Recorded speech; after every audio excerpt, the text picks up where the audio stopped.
저는 이렇게 한 사람 이렇게 하면요, 전도운동 할 때 한 사람을 통해서 한 가문 살려받고 또 한 사람을 통해서 지역이 살아나는 것도 보고 이러다 보니까 한 사람 이렇게 하면 좀 제 마음에는 좀 남다릅니다. 하나님이 사용하시고 하나님이 찾으시는 한 사람이 누구냐?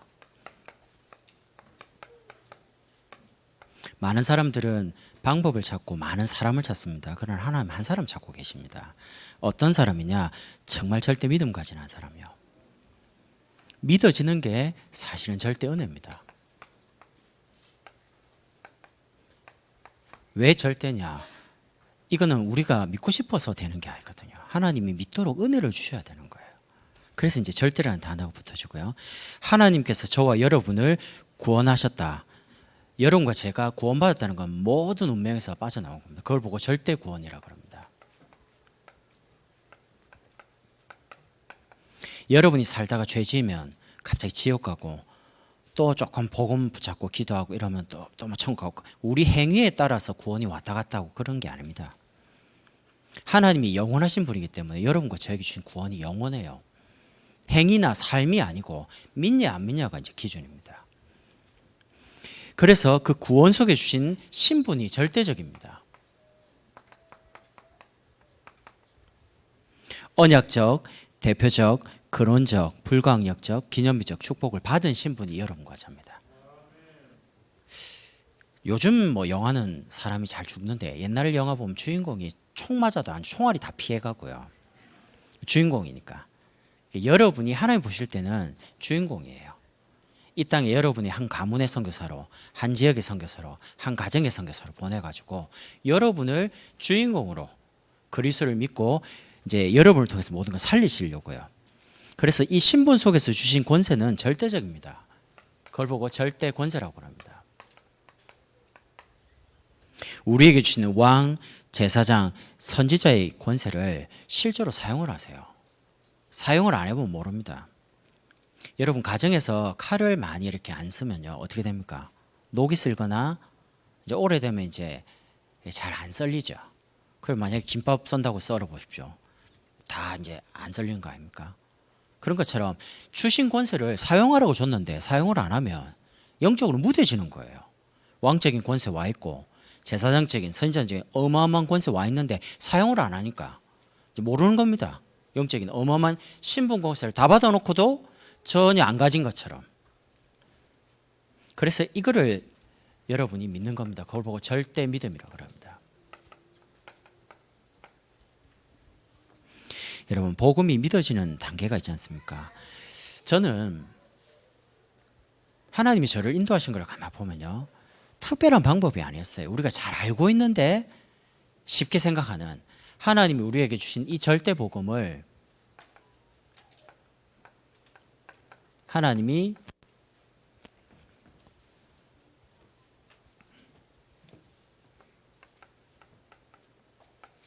계속 듣더라고요.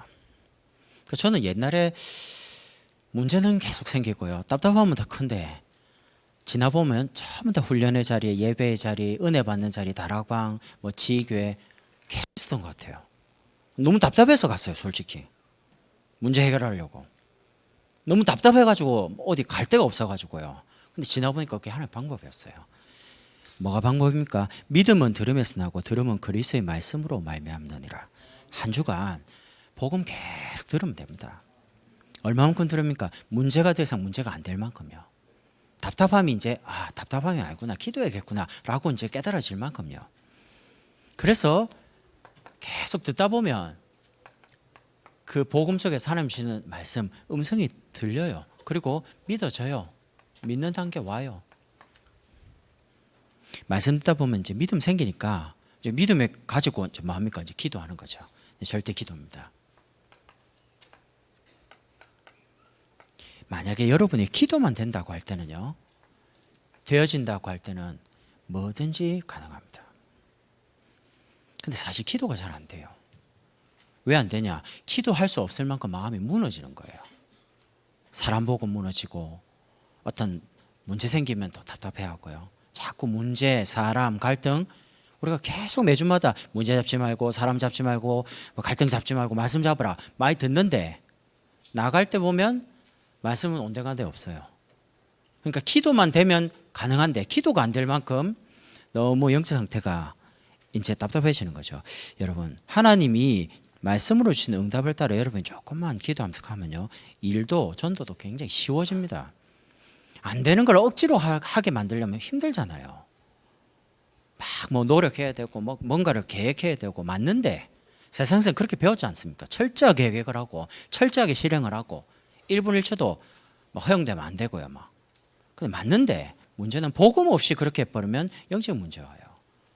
영적인 걸 이길 수 있는 힘이 없는 거죠. 그래서 복음 가지고 말씀 가지고 기도를 조금만 누리면 하나님 그 속에 주시는 응답 속에서 여러분에게만 주시는, 저에게만 주시는 뭐가 생기냐? 사명이 생깁니다. 왜 하나님이 그토록 어렵게 하셨는지, 왜 그렇게 답답하게 하셨는지, 왜 그렇게 고난을 허락하셨는지, 여러분과 제가 오늘 말씀처럼요, 뜰을 준비해야 됩니다. 예배하고 교육하고 전도하는 장을 만들어 놔야지만 올 거 아닙니까? 그리고 그 속에서 이제 문을 만드는 겁니다. 우리 지역과 교회와 후대 237이 올 수 있는 길도 만들고 문도 열어놓고요. 다 들어와서 복음 듣고 말씀 듣고 치유받고 썸에서 세워져서 치유교육 전도하는 제자로 세워지도록요. 이게 이제 전 세계로 비치는 겁니다. 빛으로 다 비춰서 다 살리는 거죠. 저와 여러분이 오산에 살기 때문에 우리 수준이 자꾸 오산에 갇힐 수가 있어요. 아니면 여러분이 만약 직장에 계시면 직장에 갇힐 수가 있어요. 그걸 빨리 벗어날 수 있도록, 너무 틀에 갇혀 있으니까. 여러분이 어떻게 하시냐? 여러분이 계신 그 장소에 대한 의미를 소중하게 생각하셔야 됩니다. 왜 한 장소냐? 하나님께서 여러분 한 사람을 얼마나 소중하다, 그건 제가 말할 필요가 없고요. 그건 말씀 속에서 계속 매주마다 나오는 거 있는 거고요. 여러분이 살고 계신 지역이 굉장히 중요합니다. 왜 중요하냐? 오늘 아나니아가 있는 다메섹이라는 지역에 하나님이 역사합니다. 성경에 나오죠. 그때에 아나니아라 하는 제자가 어디 있습니까? 다메섹이에요. 다메섹에 있는데 어떤 일이 벌어지냐? 거기 사울이 지나가는 겁니다. 사울을 다른 데서 꺾은 게 아니고 다메섹이라는 지역에서 부활하신 주님께서 직접 나타나서 그때에 나타났어요. 그러니까 보통 사건이 아니죠. 여러분이 계시는 그 지역에 다메섹. 그럼 우리는 남편 따라, 직장 따라, 아니면 돈이 없어갖고 저기 이사 가고, 이유는 다양합니다. 그런데 하나님은 그렇지가 않습니다. 하나님은 여러분을 그 지역에 살게 계신 이유가 하나 있어요. 지역을 살리라고요. 그리고 그 지역에 누가 나오냐? 아나니아라는 제자 이름이 나옵니다. 여기 성경에 기록되어 있으니까 아나니아죠. 만약 하나님이 동탄 지역을 보실 때 한 사람, 오산 지역을 볼 때 한 사람, 누구를 보시겠습니까? 여러분을 보신다니까요. 그래서 여러분이 한 사람 소중한 겁니다. 그러면서 오늘 11절에 유다의 집에서 이렇게 나옵니다. 아나니아에게 어디로 가야 될지 집이 말을 해요. 집가라는 곳이 있는데 거기 유다의 집에 5사람 사울이 기도하는 중이니까 찾아가라. 직접 말해 놓습니다. 여러분이 살고 계시는 그 집, 그 집이 생명을 살리는 센터가 돼야 돼요. 그냥 잠만 자러 오는 집은 하숙집입니다. 하우스입니다. 그냥 피곤한데 집에 가서 쉬어야지 쉼터가 되면 안 됩니다. 집은 잠자는 곳이 아닙니다. 가정은 천국의 모형인데 여러분이 살고 계신 그 집은 집의 개념보다는요, 많은 사람들이 와서 복음받고 살아나는 장소로 여러분이 만드시라니까요. 여러분의 집을 사람의 생명을 살리는 센터로. 그래서 여러분 집이 생명운동이 일어나는 곳으로요. 여러분 욕심을 가지세요. 영적 욕심을. 하나님, 우리 집이 불신자를 살리는, 생명을 살리는, 전도하는 집이 되게 해주십시오. 기도하시라니까요. 저는 이번에 이제 여러 가지 일 때문에요. 하나님, 제가 여기 있어야 될 이유가 뭡니까? 이사 갈 이유가 뭡니까? 기도하는 중에 기준이 하나예요. 내가 가야 될 이유 있다면 전도 때문에 간다. 시스템 없는 곳에 가야지. 내가 만약에 여기 있어야 될 이유가 있다면 남아있는 제자와 생명운동 때문이다. 근데 하나님 어떻게 하시냐? 남도로 가시더라고요. 기준이 딱 하나입니다. 저희 집에 우리 유초 전도사님 들어오고요, 중고 전도사님 들어오고요, 구역 예배 들어오고 많이 들어옵니다. 왜 그러냐? 많이 들어와서 많은 렘넌트들 와서 복음 받고요, 살아나야 돼요. 그리고 우리 아이들이 막 그 전도하는 거를 우리 집에서 보고 난 너무 좋은 거 있죠. 그전에는 안 그랬습니다.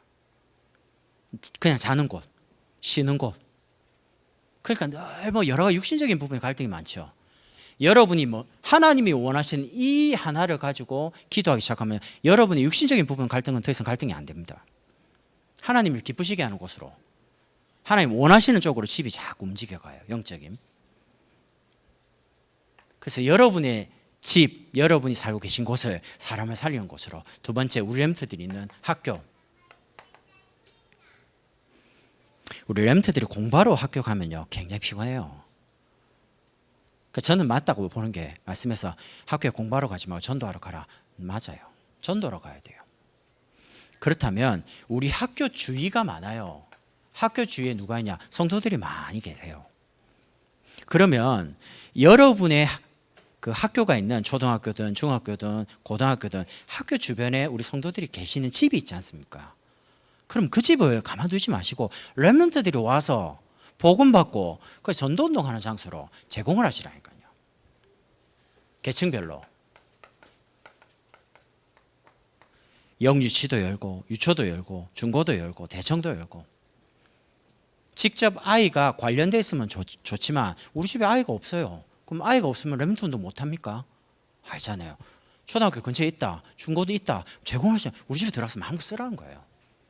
이렇게 해가지고 우리 렘넌트들이 어릴 때부터 편안하게 삶을 통해서, 그냥 자연스러운 삶을 통해서 전도가 되어지는 성경적인 전도를 어릴 때부터 체험해야 됩니다. 전도운동을요. 우리는 삶을 통해서 전도를 체험한 게 아니고 훈련 가가지고 뭔가 이렇게 강제적으로 훈련 받아가지고 전도를 하러 갔잖아요. 그러니까 이게 지속이 잘 안 되죠. 근데 우리 렘넌트들은 삶이라, 야 우리 집에 와, 우리 집 뭐 하는데, 야 와보면 알아. 와가지고 보험 받고요, 양육하고 간식도 먹고 이라고, 또 아이들 중에 전사님한테 가고 싶다 이러면 또 따라가요. 또 누가 약하면 같이 데려가요. 예배 드릴 때 같이 예배 드리는 분위기도 만들어주고. 저는 이게 성경적이라고 봅니다. 그냥 자연스럽게 어릴 때 보는 거예요. 전도하는 것도 보고. 지난번에 우리 아이가 오더니 막 구원의 길을 외우고 있더라고요. 뭐 하냐? 내가 이러니까 오늘 가서 해야 된대요. 아 그래? 그 저보고 처음부터 뭐라고 말하냐는 거예요. 뭐라고 하면 나무는 땅속에 물고기 무슨 그런 말하면 되지. 내가 그러니까 아니 그게 아니고 사람 만났는데 처음에 뭐라고 하냐. 전 사람도 물어봐. 사람 따라 다 다르지. 그렇게 배워가지고는 사람이 부담스러워서 말을 하겠어요. 근데 안 그렇습니다. 여러분 현장에 가보면요, 말하기 전에 이 사람 벌써 갈급해 있어요. 나무는 땅에서 그런 말할 필요가 없어요. 벌써 답답하겠다니까요. 조금만 답 주면 돼요. 어릴 때부터 우리 렘넌트들이 이런 전도운동을 보면서 자란다니 난 너무 감사한 거죠.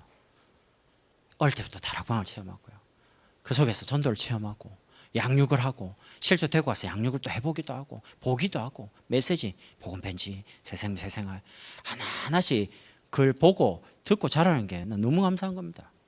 왜냐, 제가 밖에서 다 해도요 내 집에서 아이들 하기 쉽지가 않습니다. 여러분 됩니까? 잘 안 됩니다.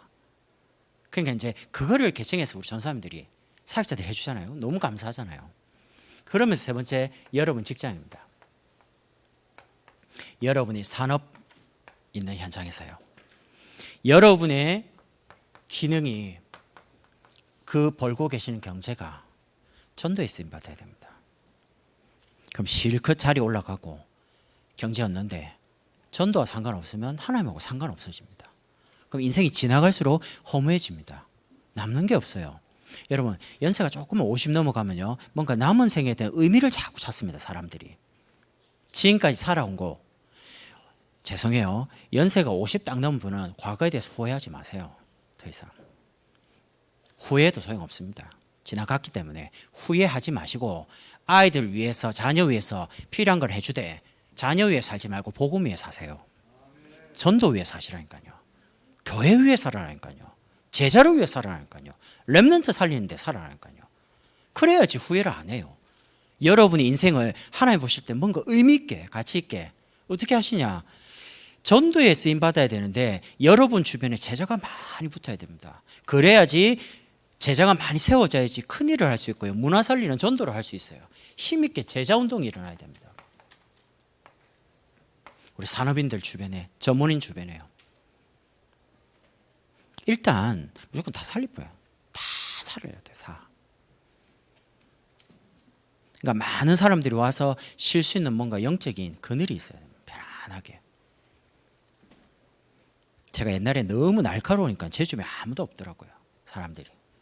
날카롭다는 말은 뭔 말이냐면 그러니까 뭘 말하면 툭툭툭툭 이렇게 너무 기계적인 거 있잖아요. 너무 사무적이고 기계적이고 행정적이고 일적인 거 있잖아요. 그러니까 사람이 옆에 있을 수가 없어요. 행정적이니까, 일적이니까, 기계적이니까. 사람이 뭔가 이렇게 감정을 가지고 있고 피곤할 땐 좀 쉬기도 하고 이래야 되는데 너무 기계적이라. 오늘도 뭐 권사님이 카톡 보냈어요. 제가 쉬라고 했습니다. 권사님 쉬세요. 그러니까 감사하다는 거. 감사해. 피곤하면 쉬는 거죠. 힘들다는데, 어렵다는데, 환경이 안 된다는데, 그럼 그걸 억지로 어떻게 바꾸겠어요? 이해되는 환경이고 이해되는 거니까 그래 하시라고. 그럼 뭐 기다리면 돼요. 언제까지 기다리냐 모르겠어요. 저는 하나 기준이 하나님이 나를 기다려 주신 만큼 나도 기다리면 된다. 나 같은 사람도 예수 믿었는데 하나님이 어떤 사람도 예수 믿게 할 수 있다. 복음만 전해진다면. 그게 이제 기준이라요.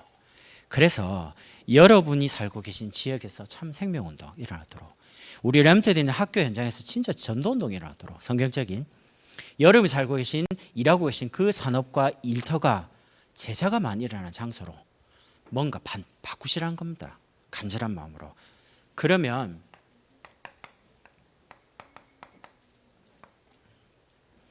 한 교회라는 의미를 아십니까? 성도 여러분이 계시는 모든 장소가 성경에는 현장교회라고 나옵니다.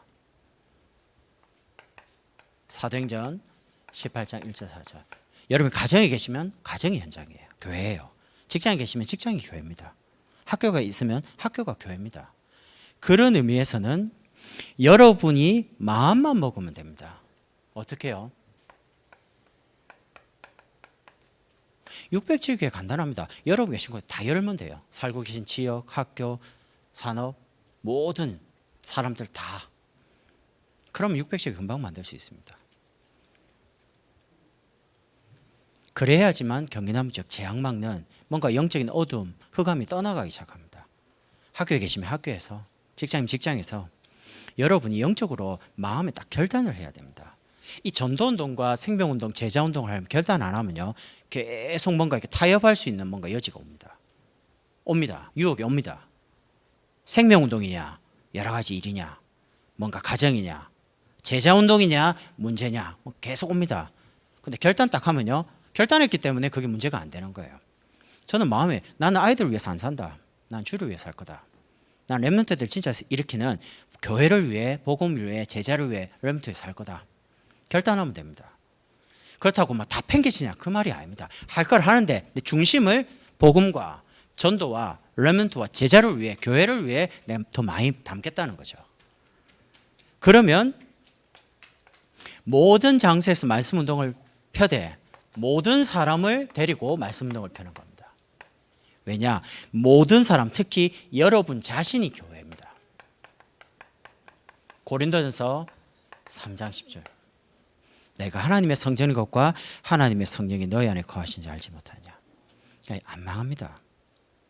우리가 실수를 많이 하지만 연약해서 하나님은 또 우리를 인도하시고 깨닫게 하시고 축복하시고 응답하십니다. 그래서 우리가 지난주에 우리 남자 교역자들이 우리 계층하고 지역하고 모든 사람들 다 대상으로요, 가족까지 싹 다 분석 다 했습니다. 지금 현재 예배되고 있는 사람, 지교에 참여하는 사람, 구역 예배하는 사람, 안 하고 있는 사람, 아이들까지 싹 다 파악 다 했습니다. 본격적으로 이제 개인별로 다 들어갑니다. 개인별로 들어가겠다는 건 600지교를 놓고 이제 들어가겠다는 겁니다. 1대1로 다 연결하겠다는 겁니다. 그럼 이런 게 있어요. 제가 들어가고는 싶은데 연관성이 없어요. 근데 그분하고 연관된 사람이 있더라고요. 그래서 제가 부탁했습니다. 제가 만날 수 있도록 다 역할을 좀 해달라. 이렇게 해가지고 지금 같이 대화를 나누고 있습니다. 다 들어갈 겁니다. 곧. 그러면서 세 번째는 모든 일을 가지고 다 만날 겁니다. 이번에 데살로니가전서 5장 12절에서 14절에 보면 사람들에 대해서 오래 참고 기다리라 이렇게 말씀이 나옵니다. 모든 일이라는 것은 여러분 삶에 일어난 모든 일, 우리 교회에서 진행되는 모든 행사, 이번 9월 달에는 이거 합니다. 정교인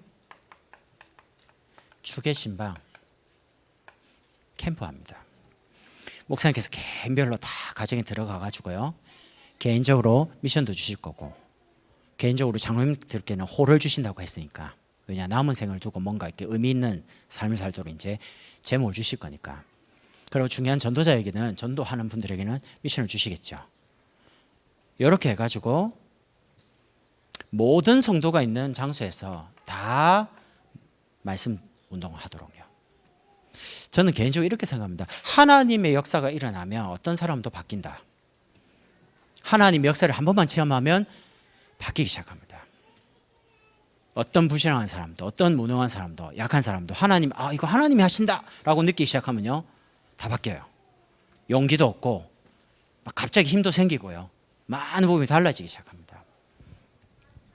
하나님이 사용하시는 한 사람으로 하나님께서 우리 다민족교회 여러분과 저를 부르시고 만나게 하시고 지금까지 인도하신 것은 경건함적 재앙 막는 일 때문에 우리 복음 대통령 키우라고, 그리고 이제 교회가 이제 준비돼야 되니까 헌당도 우리에게 제목으로 주셨고요.